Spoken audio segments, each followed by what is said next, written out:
Assalamualaikum warahmatullahi wabarakatuh. Halo guys, ketemu lagi dengan saya Nurul Fatihatus Saadah.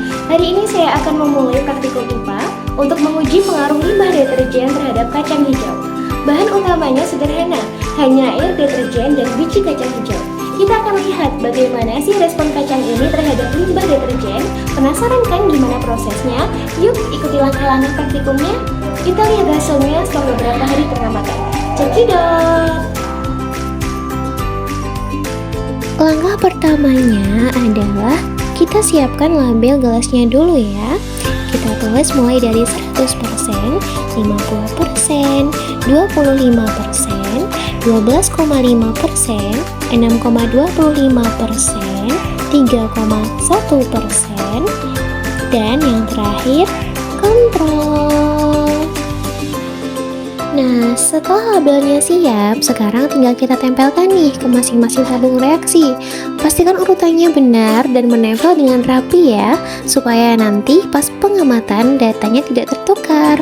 Oke, tabung reaksi kita sudah siap digunakan. Sebelum kita mulai, yuk kita siapkan dulu nih alat dan bahannya. Pertama, ada alat tulis lengkap, ada penggaris, spidol, dan ballpoint untuk mencatat hasil nanti.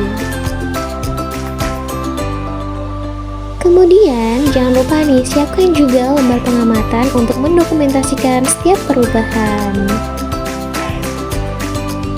Untuk wadahnya, aku pakai 7 buah gelas kimia dan 7 buah tabung reaksi yang tadi sudah kita beri label.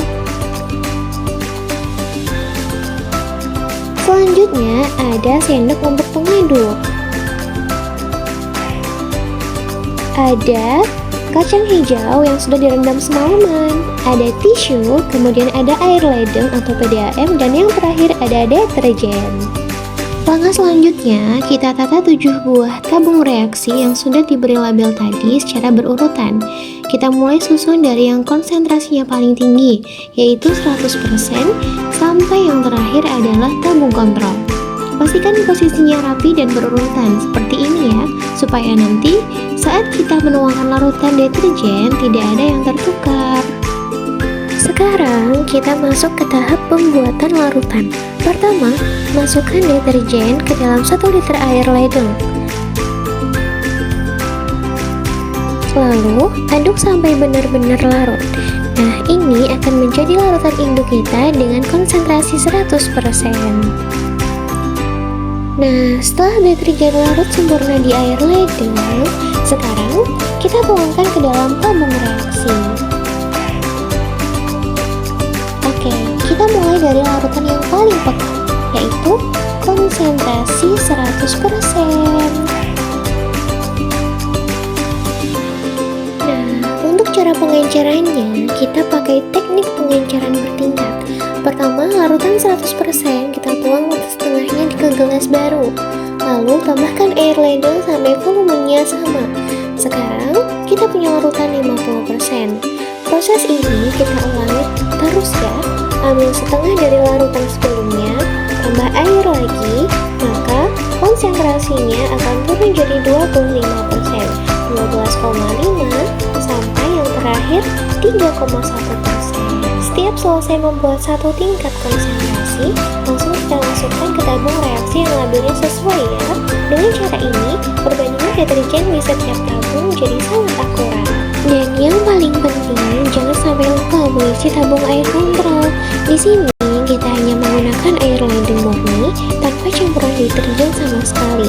Tabung kontrol ini fungsinya sebagai pembanding utama hasil praktikum kita nanti. Oke, setelah larutan siap, sekarang kita tata dulu nih wadah-wadah yang akan digunakan. Pastikan posisinya berurutan sesuai label yang sudah kita tempel tadi, mulai dari konsentrasi 100% sampai air kontrol, agar proses pengamatan kita nanti lebih teratur. Setelah wadah siap dan sudah diberi tisu, sekarang kita tuangkan masing-masing larutan deterjennya. Pastikan tisu basah merata, tapi jangan sampai bijinya tadi terendam air ya kalau terlalu banyak, supaya tidak membusuk. Nah, yang terakhir kita masukkan biji kacang hijau yang sudah direndam dari semalam. Pilih biji yang tenggelam ya dan berkualitas baik. Kita letakkan 10 butir di tiap wadah dengan posisi mata kacang menghadap ke bawah agar akarnya tumbuh sempurna. Terakhir, kita tutup rapat semua wadahnya dan beri label pengenal di bagian luar. Simpan di tempat yang benar-benar gelap ya, agar terhindar dari cahaya matahari. Sekarang kita tunggu deh hasil pengematannya.